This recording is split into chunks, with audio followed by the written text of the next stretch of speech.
MaNigerians ku South Africa ndi zonora azikalasira moto okha. Anthu amenewawa pena pake amazimva penanso kuzitengera pa mgongo kukhala ngati kunena kuti mayiko momwe alimo ndi mayiko awo, ngati kunena kuti ndi dziko lawo, kutasa mpakana ndi kumadzudzana ufumu zoona. Inuyo ndi dziko lanu limenelo, osatengana bwanji muzikadzudzana maufumu ku Nigeria kwanuko. Basi latine mfumu yakunoko ku Eastern Cape, fanzi linakwiya nde mpakana kunali kuwotcha mashopu, kunalinso wina mpakana wabayidwa komweko kumakambota nkhani mutiso zakhala motani.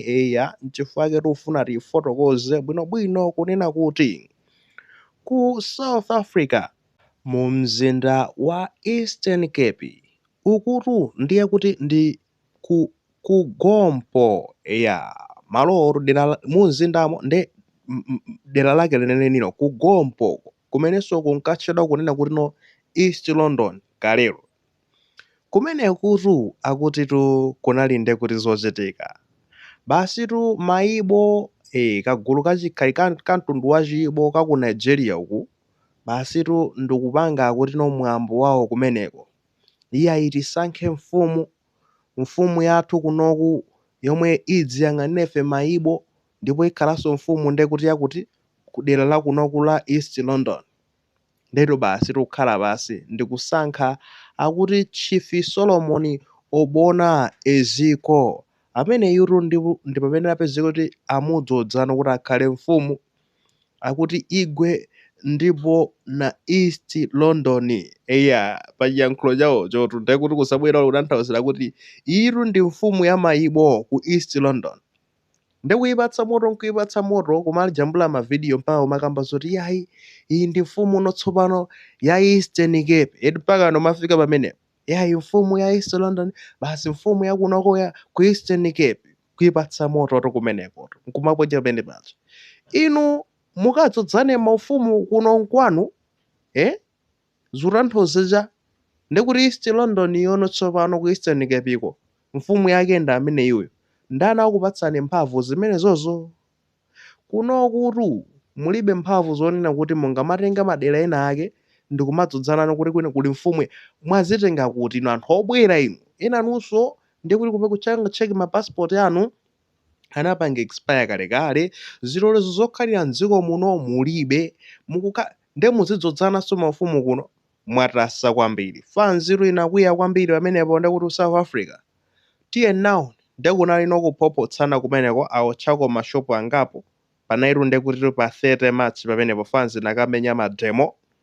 Zezi ndi zopusa zimene kunoku timadana nazo mukamamva zonoti xenophobia yatayamba kupandano tsopano anthu obwera nkhani zake zimakhala zimezi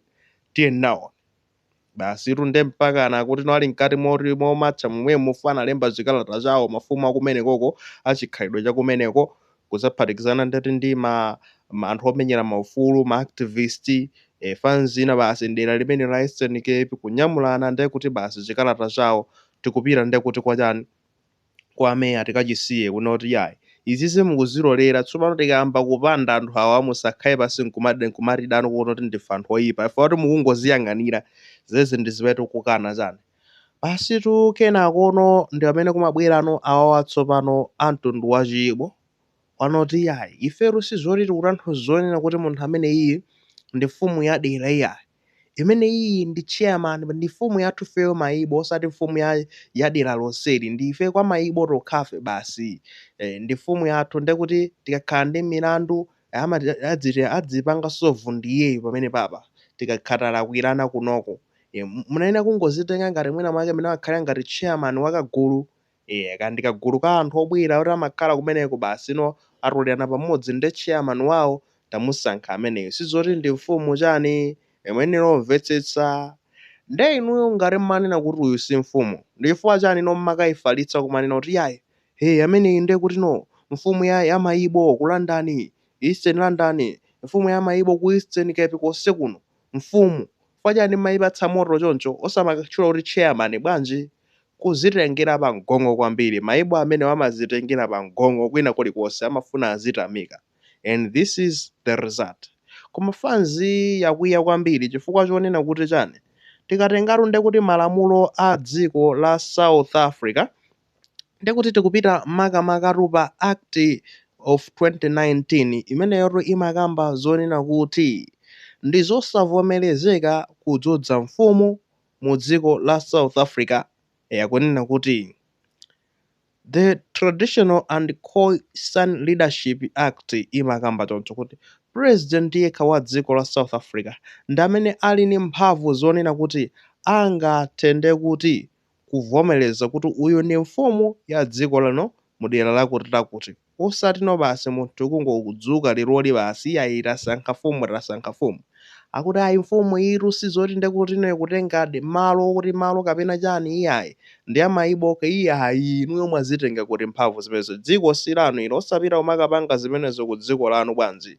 ayi nde akupangano zokambirana makamaka mayibo akupepesa ku mtundu wa South Africa ndipo akuti akhala ndi zokambirana zimenezi pa 8 April kuti akakhale pansi bwinobwino akakambirane ndekuti ndi akuluakulu a dziko la South Africa kukapepesa bwinobwino makamaka pa zimene apanga anthu amenewa a mtundu wa chiyibo zimeneno zingathe kuononga ndekuti no chithunzithunzi cha pa Nigeria zonse kumeneko pamene mwinaso anthu angakwiye kumeneko mpaka nakufora ayambe kuwathamangisa zosakhala bwino.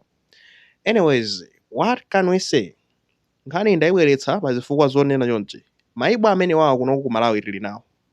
ochoka ku Nigeria anthu aku Nigeria anthu osokoneza kwambiri mbala anthu ofuntha anthu osuka pa chipwirikito osati masiro akabwera ngati kunena kuti kunoku nde kuti iwowo ndi dziko lino ndilawo apange zinthu zimene iwo na anthu osowe mukazakumana nawo if you know them ena anunso ndekuti mukhoza kugwirizana nane anthu amene wawa sizoti ndonse alipo ena abwino koma ambiri amakhala osokoneza kwambiri afuna aponderere wina aliyense aponderere inu ndinu anthu obwera bwanji mufuna muziponderera ngati dziko lindilano nawo mwazo zomwe zikuchitika ndekuti ku South Africa zomadzodzana mafumuzi kuzisekereraso kunoku I'm telling you muzamba kumvaso zoona kuti anthu amene wafuna yambe kudzodzanaso zimafumu kunoku that is wrong tili ndi ma communities ngati South Africa kuja tili ndi ayawo anthu aku Malawi tili ndi kuti ndatumbuka tili ndi achewa anthu amatha kukhala pamodzi enanso mipingo kumene miphakati ndi miphakati akatolika amatha anthu kumakhala pasi ndi kumapezeka zono apangati magulu tawo kuno kuti ngati ali ndi zotsutsana kapena mwina zosakhala bwino pali matenda azitha kumathandizana zene mayibo amafuna kupanga komanso mudzamva kunena kuti iyayi ife ndeni mafumu uyi ndiye fumu yathu kunoku iyayi amangonoti kagulu kathuka achiyamani ndakuti amangoziwana okha basi koma anthu awo amafuna zizikolezera and they might do that kunokuso kutasa kwambiri kutasa dziko silanu mufuna mudzitasa chonchi bwanji ndiyeno kungoperekano ngatiso warning kunoku tichenjere nawo anthu amenewo eti osapatsa danga osapeze kuti tikumachemerera kwambiri kapena mapasa ufulu kwambiri uli mpaka azifika potino azidzozana zimafumu kuno mapapiro pake amazipeze kuti utsogolo kuno amba kutenga nazono ngati ndi ufumu unokhazikika mpaka na nde zimafumu zawo zitu zimayenda m'magazino tsopano zikatire kenako iyayi mfumu yakuti dera ilitu ndi la mayibo ilili anu ake ndi ameneyo kenako azizalanda malo tsogolo kuno to avoid that tsogolo kunoku kuti tizipewe zinthu ngati zimezi let's watch out amene tiziyayang'ana kwambiri osapasa ufulu kwambiri ena waso zilolezo zokhalira mdziko muno alibe ndiye kuti ufunika kusamala nawo kwambiri amenewa ndi zina anthu aku South Africa apanga sizolala kuisa ende achita bwino kwambiri mayibo ndi anthu osokoneza kwambiri muzochitika zawo funa kuponderera wina aliyense aoneke ngati iwowo ndi kuti basi otamika zanizani go back to your country mubwerere ku dziko lanu ku Nigeria muzikapanga zopusazo kumenekoko ndi dziko lanu ende akakuvomerani mupite muzikapanga za maigweigwe zanuzo kumenekoko ngati mwabwera kuno mupanga ma business good and fine do your businesses koma musapange zonena kuti muyambe kutasa kumaya zamphasa ngati kuti dziko lino ndilanu ndi muzidzodzana zimaufumu ngati nenso chitikira South Africa nde mupiro ake mudzipa ndiwa chonchi zomweno ndeti ndizosakhala bwino mwayiona iti anyways makae I think imene ndi warning so let's take it as a warning tiphunzirepo pamenepa kumakhala basi no ndikumango asekerera anthu amenewa amapezeko zoramba kumerano mapiko at the end of the day amba kupanga no take over magaya amene mukwazi wati amenewa ndeti you understand ndikamayankhula izizi because ineyo I did part of my program ndinayi ku Nigeria komweko zina ndimakaphunzira kuti kumeneko. I've seen these guys anthu awa ndi osokoneza kwambiri so akati apange zinthu zawo zofuntha let's watch out tisamale nawo amenewawa. Anyways, timafuna tingopasanaso tu nkhani imeneyo kuti zomwe zikuchitika ndi zimenezi akuti